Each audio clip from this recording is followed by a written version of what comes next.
देखिए आपका चैप्टर 8 है क्लास 7 का, devotional path to the divine, chapter 8। देखिए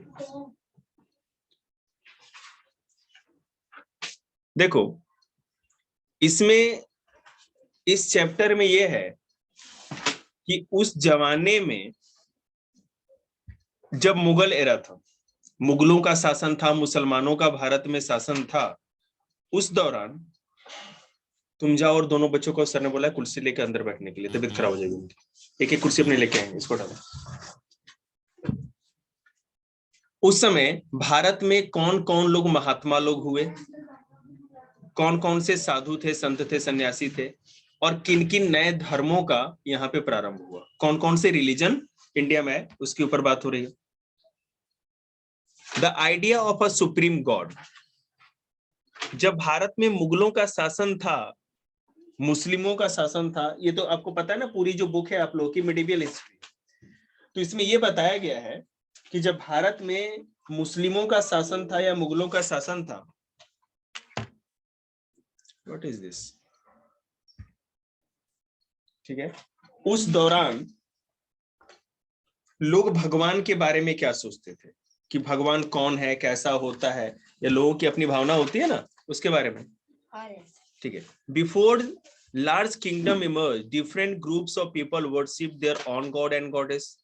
इंडिया में अलग अलग लोग अपने अलग अलग भगवान को मानते थे और उनकी पूजा करते थे।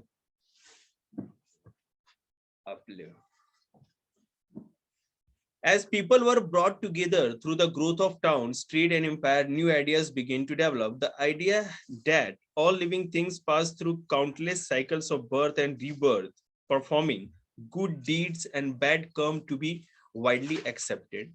Similarly,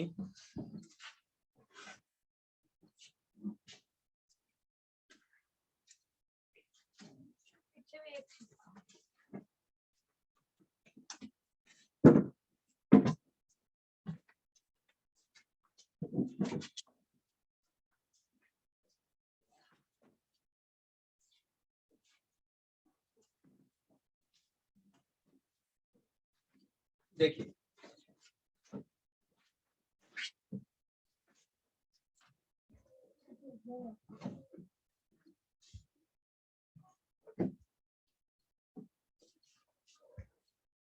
similarly,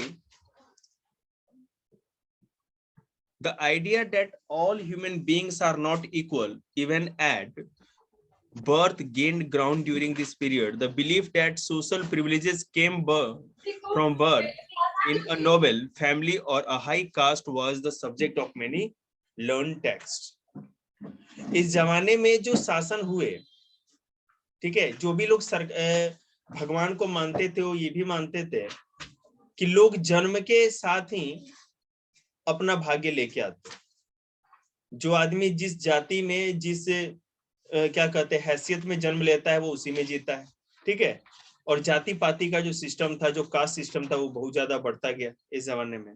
Many people were uneasy with such ideas and turned to be teaching of the Buddha or the Jainas, according to which it was possible to overcome social differences and break the cycle of rebirth through personal effort. अब मान लीजिए आपका जन्म अगर थोड़े कम पैसे वाले घर में हुआ है, किसी का बहुत ज्यादा पैसे वाले घर में हुआ है, तो इसमें आपकी तो कोई गलती नहीं। तो उस जमाने में लोग कहते थे, जो भी ब्राह्मण थे या जो भी मौलाना थे, मौलवी थे, कि जिसमें जन्म हो गया ना वो तुम्हारा भाग्य है, अब तुम इससे बाहर नहीं निकल सकते, तुम्हारी जन्म हुई इसी में मरोगे। लेकिन तो कुछ लोग जो अध्यात्म में थे, जो ध्यान लगाते थे, जैसे महात्मा बुद्ध, जैन महावीर, जैन स्वामी, उन्होंने ये शिक्षा दी, लोगों को बताया कि अगर आप ध्यान करोगे, तप करोगे, तपस्या करोगे, वैराग ले लोगे, तो ये जन्म मरण के चक्र से ही आपको सर्वाद कट का है, वो नेटवर्क प्रॉब्लम होगी बेटे, ठीक हो जाएगा। तो अगर आप चाहते हो कि इस जन्म मरण का जो ये चक्र है ना, कि हर बार आपकी मृत्यु होगी, फिर आपका जन्म होगा, फिर आप जन्म लेंगे, बड़े होंगे, फिर मरेंगे और फिर जन्म होगा इसी धरती पे, ये चक्र से मुक्ति हो जाएगी, आपको मोक्ष मिल जाएगा। कहते ना, आपने गीता या रामायण में ये सब सुना होगा, नाटकों में मोक्ष की प्राप्ति, तपस्या करते थे ऋषि, बड़े बड़े ऋषि लोग। भगवत गीता भी इसी चीज की वकालत करता था। हिंदुओं का सबसे बड़ा ग्रंथ क्या है? भगवत गीता। वो शिक्षा देता है ना कि अगर आप भगवान की पूजा करते हो, लेकिन यहाँ पे क्या था, दूसरी बात। पहले जमाने में था कि आप बहुत ज्यादा तप तपस्या करेंगे तभी आपको मोक्ष मिलेगा और जन्म मरण के चक्र से मुक्ति हो जाए। लेकिन भगवत गीता जब लिखी गई तो उसमें कहा गया कि अगर आप भगवान की भक्ति भी करते हो ना सही मन से, तो आपको कोई बहुत बड़ी तप तपस्या करने की जरूरत नहीं है, केवल भगवान की भक्ति करके भी आपको मोक्ष मिल जाएगा। समझ रहे ना?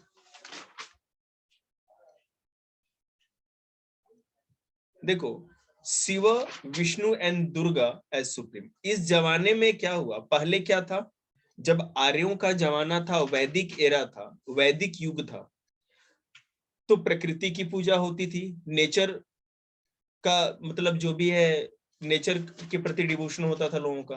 जैसे सूर्य की पूजा होती थी, चंद्रमा की पूजा होती थी, वरुण देव, अग्नि देव, है ना, ऐसे होता था, इंद्र देव, बारिश के देवता।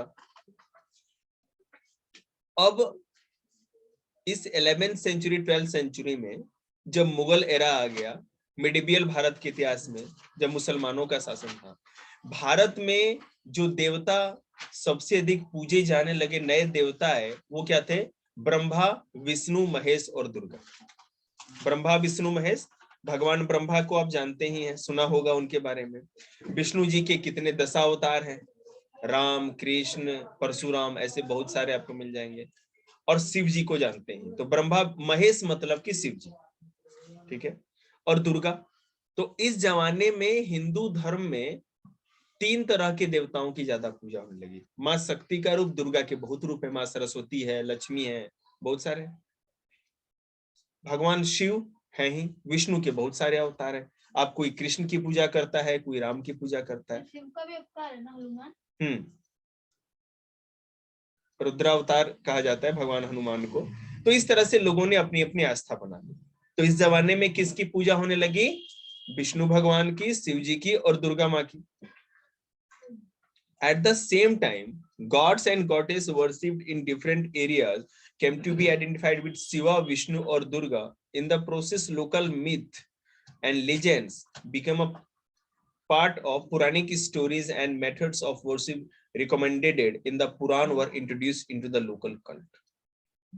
इस जमाने में एक और नया चीज हुआ, जितने भी देवता होते थे उनकी मूर्ति बनाई गई, मूर्ति बना के पूजा होने लगी, पहली बात। दूसरी बात, इनके बारे में मोटे मोटे जो ग्रंथ होते हैं ना, पंडित लोग जो संस्कृत पढ़ते हैं, वो पुराण कहे जाते हैं, जिसमें देवी देवताओं की पुरानी कहानियां होती हैं, जैसे शिव पुराण, विष्णु पुराण होता है ना। इस तरह से, इसमें नहीं लिखा है, मैं आपको बता दूं, इस तरह के टोटल 18 पुराण लिखे गए, और उसमें किस भगवान की कैसे पूजा की जाती है, और किस भगवान का ने कौन कौन से अवतार लिए, किस किस तरह से राक्षसों का वध किया या संहार किया, उन सब चीजों के बारे में बताया जाता है। देखिए, eventually the Purans also laid down that it was possible for devotees to receive the grace of God regardless of their caste status. पुराणों में ही लिखा गया था कि कोई आदमी किसी भी जाति का हो, किसी भी वर्ग का हो, गरीब हो, अमीर हो, कोई भी हो, अगर वो भगवान की भक्ति करेगा तो भगवान का आशीर्वाद उसे मिलेगा, ठीक है, भगवान उससे खुश रहेंगे। और पहले क्या होता था कि जो ब्राह्मण होंगे, भगवान केवल वही पूजा करेंगे, भगवान उन्हीं को दर्शन देंगे। ये ब्राह्मणों ने अपने लिए नियम कानून बना रखे थे फायदे के लिए, लेकिन आगे जाकर के इसको चैलेंज किया गया, ठीक है। The idea of bhakti became so popular that even Buddhists and Jains adopted these beliefs. ठीक है, अगर भक्ति आपको करनी है तो पहले भगवान की मूर्ति बनाएंगे ना, एक इंसान की तरह। हम जैसे कान्हा होते हैं तो जैसे चाय पीते हैं, नहलाते हैं, कपड़े पहनाते हैं, एकदम हम अपने बच्चे की तरह उनकी सेवा करते हैं या पूजा करते हैं। जो लाडू गोपाल होते हैं, तो उसी तरह से जब जैन और बौद्ध धर्म वालों ने देखा कि हिंदू तो इस तरह पूजा करते, इस तरह से तो और भी ज्यादा आस्था जागती है मन में भगवान के प्रति, तो उन लोगों ने भी, बौद्ध लोगों ने और जैन लोगों ने भी भगवान महावीर और महात्मा बुद्ध की पूजा हिंदुओं की तरह ही करने लगे। वो भी मंत्र पढ़ने लगे, कीर्तन करने लगे, ध्यान तो पहले ही लगाते थे भगवान की, अपने महात्मा बुद्ध और इनकी स्तूप या मूर्तियां मंदिर बनाने लगे और पूजा करने लगे। मैं आपके नॉलेज के लिए बता दूं, पूरे इंडिया में सबसे पहले जिस भगवान की या जिस महापुरुष की मूर्ति बनी थी वो कौन थे पता है? महात्मा बुद्ध। ठीक है, सबसे पहले, हिंदुओं से भी पहले महात्मा बुद्ध की ही मूर्ति सबसे पहले बनाई गई थी। ठीक है, उसके बाद ये बढ़ते बढ़ते सब जगह हो गया। और मैं आपको ये भी बता दूं कि हमारे इंडिया में सबसे पहले मूर्ति बनाने का या कोई भी स्टैचू या स्कल्पचर बनाने का जो काम स्टार्ट हुआ वो मथुरा से स्टार्ट हुआ। जो मथुरा वृंदावन है ना, यहीं से स्टार्ट। देखिए, अ न्यू काइंड ऑफ भक्ति इन साउथ इंडिया, नैनार और अलवार। हम लोग तो नॉर्थ इंडिया में हैं, आइए लुंगी डांस साउथ इंडिया का है, जैसे बोलते हैं ना तमिलनाडु, ये कर्नाटक वाले, उसमें तमिलनाडु सबसे मोस्ट है। कर्नाटक के बारे में सुना होगा आपने, केरल के बारे में सुना होगा, आंध्र प्रदेश, ये चार जो स्टेट है ना, तेलंगाना भी ले लो, इन चारों स्टेट्स को हम लोग साउथ इंडिया के नाम से जानते हैं। ठीक है, तो यहां पर पूरे के पूरे साउथ इंडिया में जो नए भगवान निकल के आए या जिनको पूजा जाने लगा वो दो थे। वहां पर या तो भगवान विष्णु की पूजा की जाती थी और नहीं तो भगवान शिव की। जो लोग भगवान विष्णु की पूजा करते थे उनको अलवार कहा जाता था। क्या कहा जाता था? अलवार। और जो लोग भगवान शिव की पूजा करते थे उसको नयनार कहा जाता था। क्लियर है? नयनार, नयन तीसरे किसके हैं? भगवान शिव के। तीसरा नेत्र भगवान शिव के पास ही है ना, तो उसे ट्रिक से याद रखना। नयनार मतलब नयन, और तीसरा नयन शिव जी का है, तो शिव जी को मानने वाले नयनार हो गए और अलवार भगवान विष्णु को मानने वाले। अब मैं आपको एक बात ये भी बताऊं,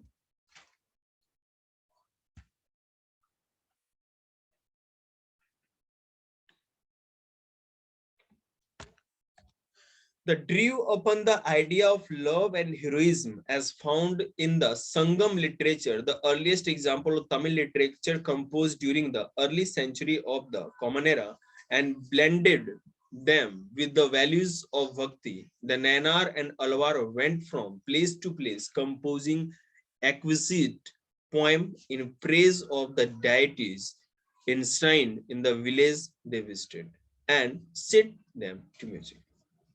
देखो क्या हुआ, जो लोग भी भगवान विष्णु को मानने वाले अलवार संत थे और भगवान शिव को मानने वाले नयनार संत थे, वो लोग गांव गांव घूम घूम के अपने भगवान विष्णु और शिव जी का प्रचार करते रहते थे, भक्ति में भजन करते रहते थे।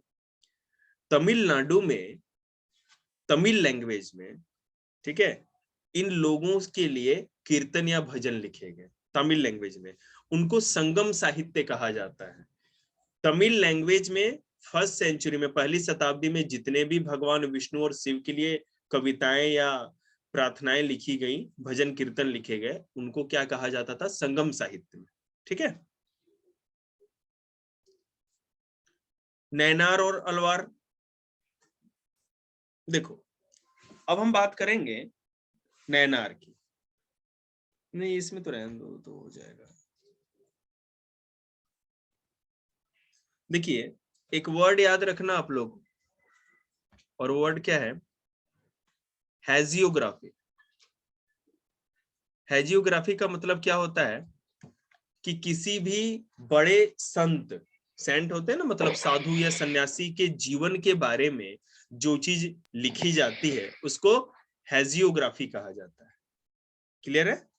किसी भी साधु या संत की जीवनी के बारे में कुछ लिखा जाता है तो उसको हैजियोग्राफी कहते हैं।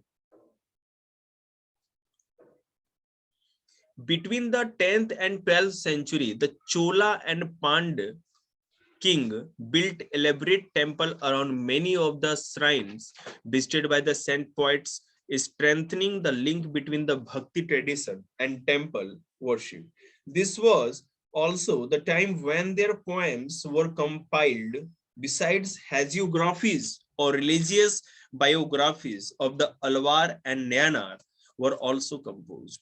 Today we use these texts as source for writing histories of the Bhakti tradition. देखिए 10th और 12th 10वीं और 12वीं सेंचुरी में शताब्दी में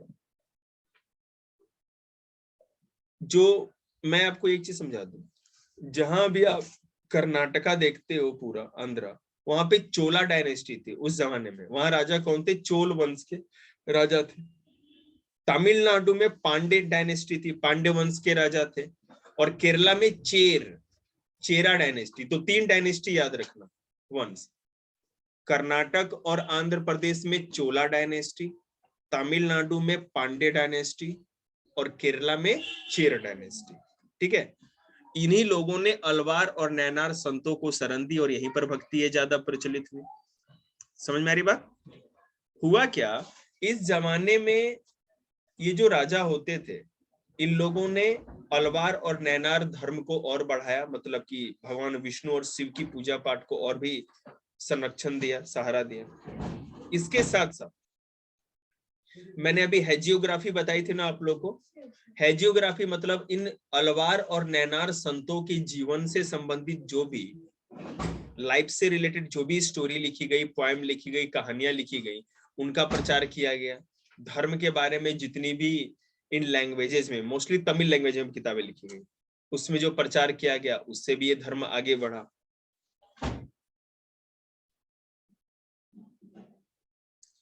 फिलॉसफी एंड भक्ति।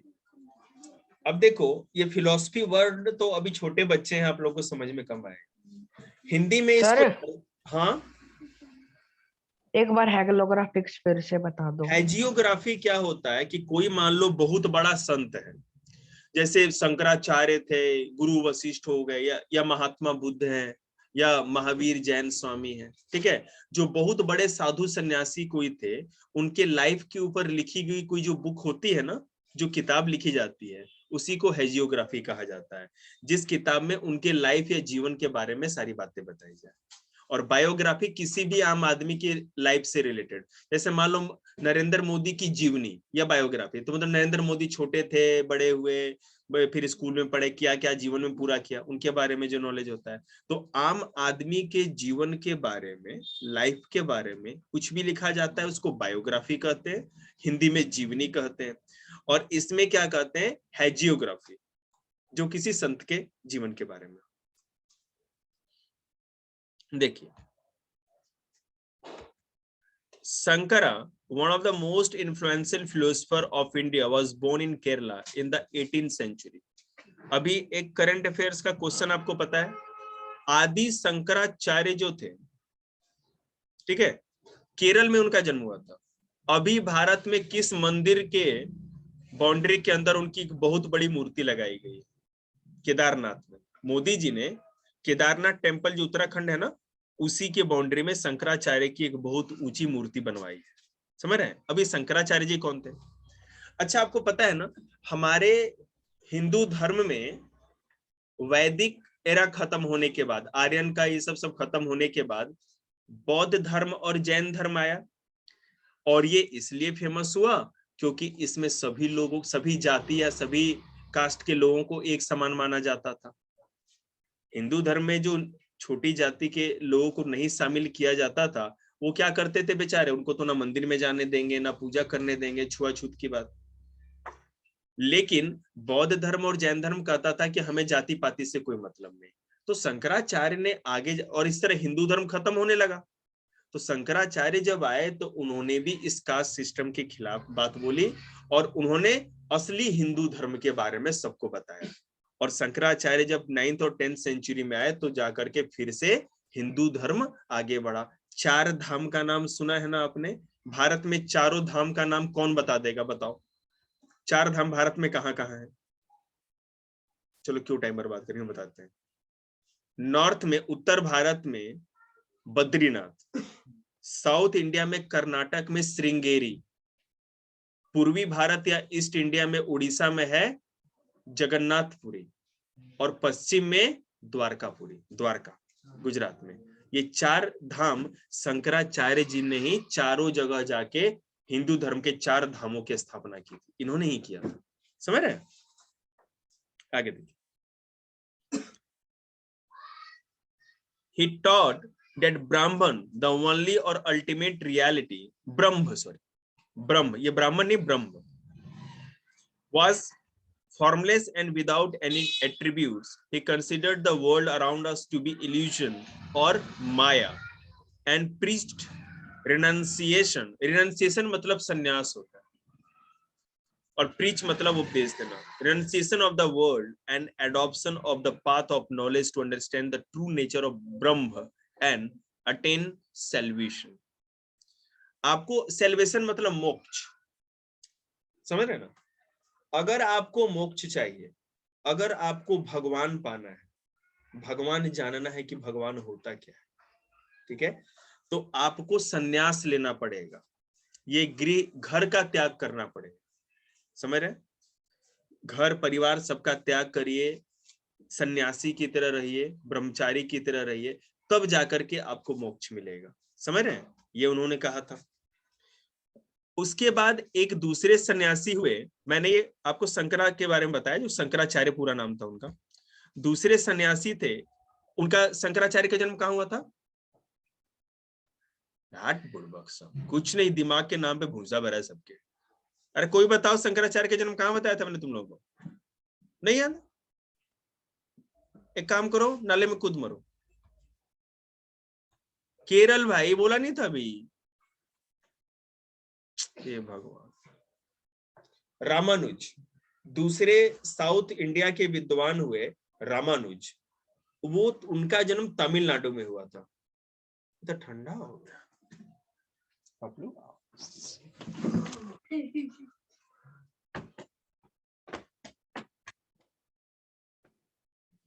बताइए, तो रामानुज का जन्म कहाँ हुआ था?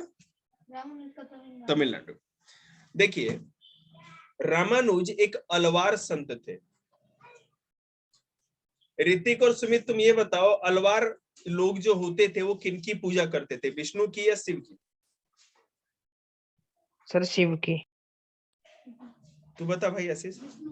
विष्णु की। अलवार विष्णु की करते थे। नयनार, नयनार मतलब नयन, तीसरे नयन भगवान शिव के पास है ना, वो शिव की करते थे।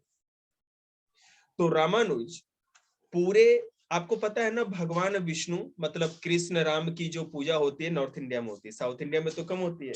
इन्होंने क्या किया कि साउथ इंडिया में, दक्षिण भारत में भी भगवान विष्णु की पूजा का प्रचार किया। ठीक है?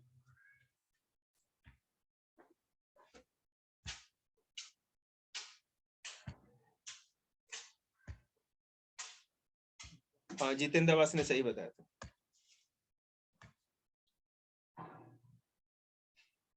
देखिए, तो रामानुज का जन्म तमिलनाडु में हुआ। वो भगवान विष्णु की पूजा का प्रचार करते थे क्योंकि अलवार संत थे। According to him, the best mean of attaining salvation was through intense devotion to Vishnu. Salvation मतलब होता है मोक्ष, जो इंग्लिश वाले हैं समझ जाएंगे, और डिवोशन मतलब कि आपका समर्पण। ठीक है? अगर आपको मोक्ष की प्राप्ति चाहिए तो उसका सबसे अच्छा रास्ता है कि भगवान विष्णु के प्रति पूरी तरह से आप समर्पित हो जाएं, ऐसी भक्ति में लीन हो जाए, पूजा में लीन हो जाए जैसे भगवान विष्णु हैं और आप हैं, और तीसरा कुछ इस ब्रह्मांड में है ही नहीं, तो आपको मोक्ष की प्राप्ति हो जाएगा। क्योंकि भगवान की भक्ति में तपस्या से भी ज्यादा शक्ति होती है। ये अलवार लोग मानते थे, या भगवान की विष्णु की पूजा करने वाले कोई भी मानते हैं, लेकिन शिव जी की पूजा करने वाले तपस्या को मानते हैं। Vishnu in his grace helps the devotee to attain the bliss of union with him. भगवान विष्णु का प्रताप होगा और भगवान खुश हो जाएंगे तो आपको अपने में ही मिला लेंगे, मतलब अपने पास रख लेंगे। वो दोबारा जन्म मरण के चक्कर से ही मुक्ति दे देंगे आपको। He propounded the doctrine of Visishtadvaita or qualified oneness in that The soul, even when united with the supreme God, remained distinct. ये कहते थे कि जब भी कोई डिवोटी या भगवान का भक्त मरता है तो जो उसकी आत्मा है ना, भगवान की आत्मा मतलब परमात्मा में लीन हो जाती है, अलग अलग कुछ नहीं रहता, दोनों मिलकर के एक ही हो जाता है। ठीक है। Ramanuja's doctrine greatly inspired the new stand of bhakti which developed in North India subsequently. भगवान विष्णु की जो पूजा आप देख रहे हो उत्तर भारत में, ये पहले अलवार संतों ने, रामानुज ने दक्षिण भारत में किया था और वहीं से फिर ये उत्तर भारत में आया। याद रखना, ये यूपीएससी में क्वेश्चन आया था ये वाला जो मैं भी बोल के लाइन आपको। उत्तर भारत में पहले विष्णु भगवान की पूजा प्रारंभ नहीं हुई, दक्षिण भारत में साउथ इंडिया में हुई थी। और वहां पे जो अलवार संत थे, इधर आ जाओ ना थोड़ा कुर्सी लेके, अलवार सर संत एक जो बार थे, और बता दो। बता रहे हैं, मैंने आपको बताया कि अलवार और नैनार दो तरह के संत होते थे दक्षिण भारत में। नैनार भगवान शिव की पूजा करते थे और अलवार भगवान विष्णु की। तो ये सबसे पहले दक्षिण भारत में तमिलनाडु में स्टार्ट हुआ, वहां पर भगवान विष्णु की सबसे पहले पूजा प्रारंभ हुई और वहीं से भगवान विष्णु की भक्ति का या पूजा का जो चलन है, यह जो ट्रेंड है, वो नॉर्थ इंडिया में आया। बात समझ में आ रही है? देखिए, अब देखिए, बासन्ना और वीर शैविज्म, वीर शैव, नैनार संत, तुम बताओ भाई मुकेश, किसकी पूजा करते थे? भगवान शिव की। बिल्कुल। तो नैनार संत में ही एक और कल्ट निकल के आया, एक और उसका दूसरा धर्म निकल के आया, उसको कहा जाता था वीर शैव। क्या कहा जाता था? वीर शैव। अब देखो ये क्या था, बासन्ना, एक सेकेंड,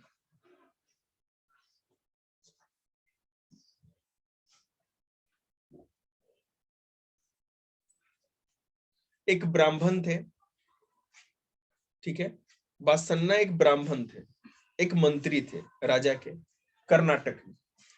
उन्होंने क्या देखा कि कास्ट सिस्टम या जाति व्यवस्था, जाति प्रथा के चलते सब लोगों से भेदभाव होता है। तो उन्होंने एक ऐसा धर्म बनाया जिसको कि वीर शैव कहा गया। ठीक है, ये वीर शैव क्या था? इस वीर शैव को लिंगायत भी कहा जाता था, वीर शैव कैटेगरी को लिंगायत भी कहा जाता था। ये कर्नाटक में होता था। इस धर्म को मानने वाले लोग चांदी के एक केस में, मतलब कि चांदी का एक लॉकेट होता था, उसमें भगवान शिव की छोटी सी शिवलिंग को फिट करके ताबीज के रूप में या तो बाजू पे बांध लेते थे या तो गले में लटका के रखते थे। समझ में आ रहा है? चांदी का एक डिब्बा होता था छोटा सा, उसके अंदर भगवान शिव की छोटी सी शिवलिंग रखते थे, या तो वो गले में लॉकेट की तरफ बांधते थे, नहीं तो अपने बाजू पे लगा के रखते थे। ठीक है, उनका, और वो मरने के बाद क्या करते थे, इसमें था जलाते थे या क्या, एक सेकंड मुझे, हाँ, मरने के बाद क्या करते थे ना, दफना देते थे लाश को। ठीक है, और ये मानते थे कि जिस आदमी की भी मृत्यु हो गई वो भगवान शिव में ही लीन हो गया, फिर दोबारा वो धरती पे कभी नहीं आया। समझ में आ रही बात? मैं फिर से बताता हूँ। कर्नाटक में एक राजा का मंत्री था, उसका नाम बासन्ना था, वो पंडित था, ब्राह्मण था। उसने एक नया धर्म बनाया और इस धर्म को वीर शैव या लिंगायत धर्म कहा जाता था। इस धर्म को मानने वाले लोग किसी भी जाति के हो सकते थे, इसमें जाति पाति का कोई भेदभाव नहीं करते थे। दूसरी बात, इसमें लोग जो लिंगायत धर्म को मानते थे, लिंगायत लिंग से बना है, शिवलिंग है ना, तो वो जो छोटा सा लिंग होता था शिवलिंग, उसको एक चांदी के डब्बे में बंद करके या तो बाजू पे लॉकेट की तरह, ताबीज की तरह बांधते थे और नहीं तो गले में। ठीक है, और जब वो मरते थे तो उनको दफना दिया जाता था और ऐसा माना जाता था कि जिसकी भी मृत्यु हो गई इस धर्म में, वो आदमी फिर दोबारा धरती पे नहीं उसका जन्म होगा, क्योंकि जिसकी भी मृत्यु हो जाएगी, जो भी आदमी डेथ हो जाएगा, वो भगवान शिव में ही मर्ज हो जाएगा, भगवान शिव में ही जाके मिल जाएगा। समझ में ही बात आपको? ये पढ़ाया था मैंने आप लोगों को, चिंता मत करिए, जो नहीं पढ़ाया सब कुछ रिकॉर्ड होगा, सब कुछ फिर से वीडियो बनेगा। द सेंथ ऑफ महाराष्ट्र, महाराष्ट्र में भी ऐसे साधु सन्यासी हुए, और वो कौन थे? अगर महाराष्ट्र की बात करें, from the 13th to the 17th century, Maharashtra saw a great number of saint and poets, Dnyaneshwar और नामदेव, एकनाथ एंड तुकाराम। ठीक है, सक्कुबाई एंड फैमिली, हाँ ठीक है, सक्कुबाई एक लेडीज थी, वो भी एक संत थी, महिला संत थी, और ज्ञानेश्वर, नामदेव, एकनाथ और तुकाराम ये मेल थे। ये लोग भक्ति को का प्रचार करने वाले संत थे।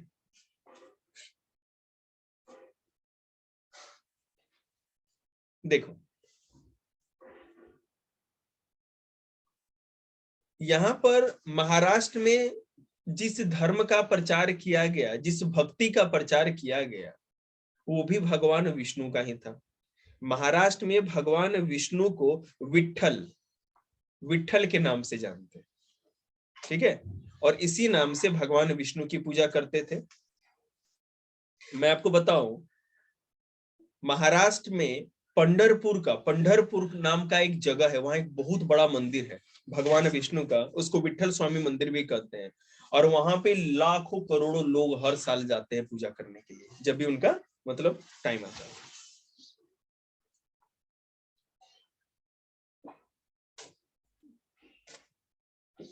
जो भी महाराष्ट्र के जितने भी तुकाराम, नामदेव, एकनाथ है ना, ज्ञानेश्वर, सकुबाई, जितने भी लोग थे, इन लोगों ने किसी भी तरह के जाति के आधार पर जो भेदभाव होता था, कास्ट के आधार पर, उसका इनकार किया, उसको नेग्लेक्ट किया, और कहा कि इस तरह का कोई भी भेदभाव हम नहीं मानते, कोई भी जाति धर्म का होगा, भगवान के लिए सब भगवान का बच्चा है, एक ही जैसा।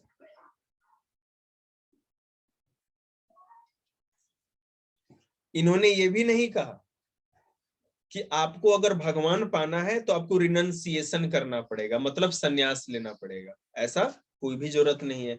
आपको भगवान की आप भक्ति करते रहो, भगवान आप पे ऐसे ही खुश रहेंगे, भगवान आपके बेड़ा पार में। देखिए,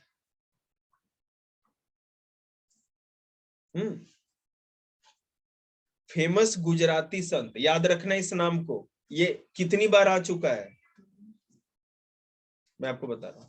गुजरात में भी एक संत हुए जिनका नाम था नरसी मेहता, नरसी मेहता। देखो यहाँ पे देखो, ये नरसी मेहता जो थे, ये भी वीर सैनवास who understand to pain of others. They are Vaishnavas who understand the pain of others. ये भी भगवान विष्णु का प्रचार करते थे और कहते थे वैष्णव कौन है, मतलब भगवान की विष्णु को जो मानता है उसको वैष्णव कहते हैं, और वैष्णव वो है जो दूसरे की पीड़ा या दूसरे के पेन को समझे, दूसरे के दर्द को समझे।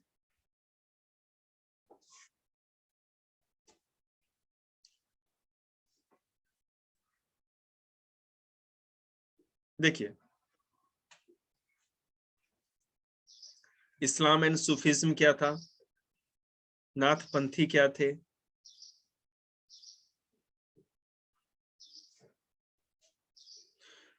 नॉर्थ इंडिया में कैसे रिलीजन फैला, ये देखो बेटा, अलग अलग जो, कल तो और भी इंटरेस्टिंग क्लास होगी आप लोग की। मीराबाई कौन थी ना, कबीर के बारे में, गुरु नानक के बारे में, बाबा गुरु नानक देव जो हमारे हैं, ठीक है।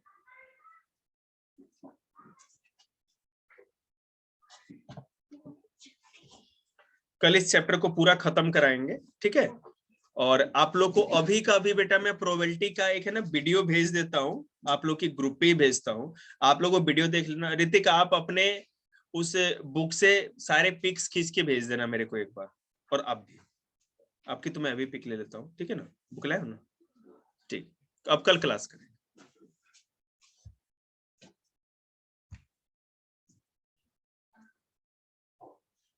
7th क्लास जा सकते हैं।